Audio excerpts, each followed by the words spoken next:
Praise the lord. మన ప్రభువైన యేసుక్రీస్తు అతి శ్రేష్టమైన నామంలో దేవుని ప్రియులైన ప్రతి ఒక్కరికి నా హృదయపూర్వకమైన వందనాలండి. కొద్ది నిమిషాలు దేవుని వాక్యాన్ని మనం ధ్యానం చేసుకుందాం. 95వ కీర్తన 7వ వచనాన్ని మనం చదువుకుందాం. రండి, నమస్కారము చేసి సాగిలపడుదుము, మనలను సృజించిన యెహోవా సన్నిధిని మోకరించుదుము. నేడు మీరు ఆయన మాటను అంగీకరించిన యెడల ఎంత మేలు. ఈ వాక్యములో ఈరోజు మనం ధ్యానిస్తున్న మాట ఏమిటంటే మోకరించుదుము.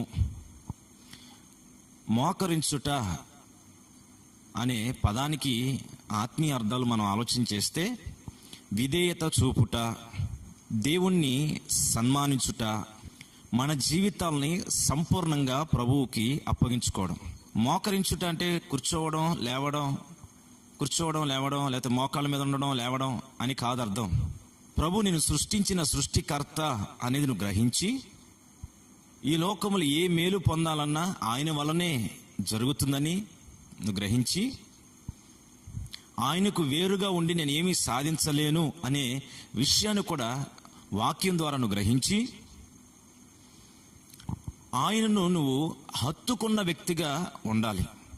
పూర్తిగా ఆయన నడిపింపుకి నీవు విధేయురాలుగా మార్చబడాలి. ఆయన చెప్పిన ప్రతి మాట ప్రకారం జీవించడానికి నీ జీవితాన్ని కట్టుకోవాలి. ప్రతిరోజు కూడా ఎక్కువ స్తుతిస్తూ, ఘనపరుస్తూ, సన్మానిస్తూ ఉండాలి. పరిశుద్ధ లేఖనంలో అబ్రహాముకి ఒకగానో కుమారుడు ఇస్సాకు. అబ్రహాము తన కొడుకైన ఇస్సాకుకు వివాహం చేయాలని అనుకున్నాడు.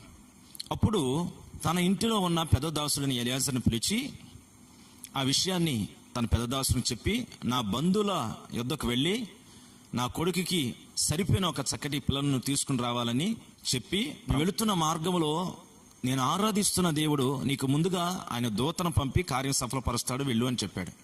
అబ్రహాము మాటను పట్టుకుని బయలుదేరి ఎలియాజరు వెళ్ళాడు. వెళ్ళమన్న ప్రాంతానికి వెళ్ళాడు. ఎలియాజరు మోకరించి ప్రార్థన చేస్తా ఉన్నాడు, తన వెళ్ళిన ఆ పని సఫలమైనట్లుగా. ఇక్కడ మనం నేర్చుకోవాల్సిన సత్యం ఏమిటంటే, ఇతడు మోకరించి ప్రార్థన చేయడమే కాదండి, తన ఒంటెలను కూడా మోకరింప చేశాడంట. అంటే ఈరోజు నీవు ప్రార్థన పరుడవైతే, నువ్వు ప్రతిరోజు ప్రభు ఎదుట మోకరించే వ్యక్తివైతే,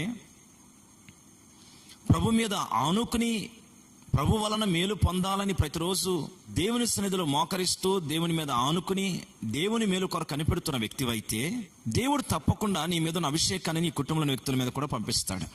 పశువులు ఎలా ప్రవర్తిస్తాయో అలా ప్రవర్తించే జనాలు ఈ రోజున కుటుంబాల్లో కనిపిస్తున్నారు. కొంతమంది పిల్లలు మాట వినరు, కొంతమంది భర్తలు మాట వినరు, కొంతమంది భార్యలు మాట వినరు. భక్తిహీనుల గుంపులు కనబడతారు. దేవుని మీద ఆధారపడని గుంపులు, మోకరించని గుంపులు, ప్రార్థన చేయని గుంపులు కనబడతారు.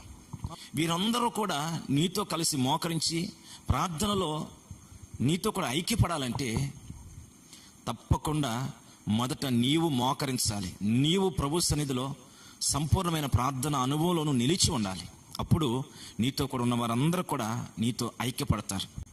ఎప్పుడైతే ఐక్యపడి ప్రార్థన చేయడం ప్రారంభిస్తారో దేవుని సన్నిధిలో గొప్ప మేలు పొందుకుంటాం. ఎలాంటి మేలు తెలుసా?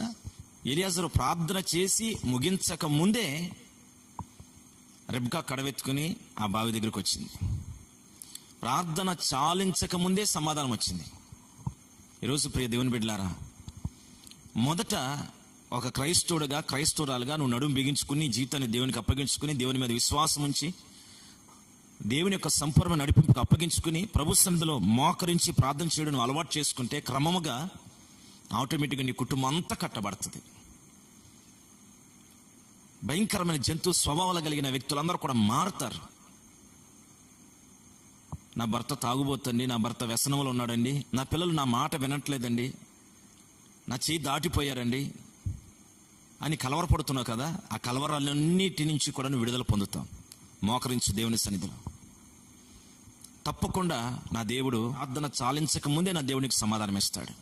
ఆమేన్. కనుక ప్రియ దేవుని బిడ్డలారా, ఈరోజు ఈ వాక్యం వింటుండగా దేని గురించి నువ్వు కలవరపడొద్దు, కంగారు పడాల్సిన అవసరం లేదు. నిన్ను సృజించిన సృష్టికర్త నీకు సహాయకుడై ఉన్నాడు. ఆయన నీకు ఆరోగ్యాన్ని అనుగ్రహించగలిగిన దేవుడై ఉన్నాడు. నిన్ను నిర్మించిన వాడు నిన్ను బలపరచగలిగిన దేవుడై ఉన్నాడు. నువ్వు పిలిస్తే పలికే దేవుడు, తడితే తీసే దేవుడు, అడిగితే ప్రతి అక్కరత తీర్చగలిగిన దేవుడు. ఈరోజు ఈ వాక్యం వింటుండగా ఈ రోజు నుంచి నీ నడుము బిగించుకొని ప్రభుకి విధేయునిగా విధేయురాలుగా మార్చబడి ప్రభు నిత్యం సన్మానిస్తూ ప్రభు మాటలకు ప్రభు యొక్క వాక్యానికి లోబడుతూ విధేయునిగా నువ్వు నడిపించబడుతూ నీ జీవితాన్ని సంపూర్ణ సమర్పించుకొని పరిశుద్ధపరచుకొని దేవుని బిడ్డగా బ్రతుకుతూ ఆయన సన్నిధిలో నడవడం ప్రారంభించు, మోకరించడం ప్రారంభించు, సాగిలపడడం ప్రారంభించు, ఆయన సన్మానించడం ప్రారంభించు.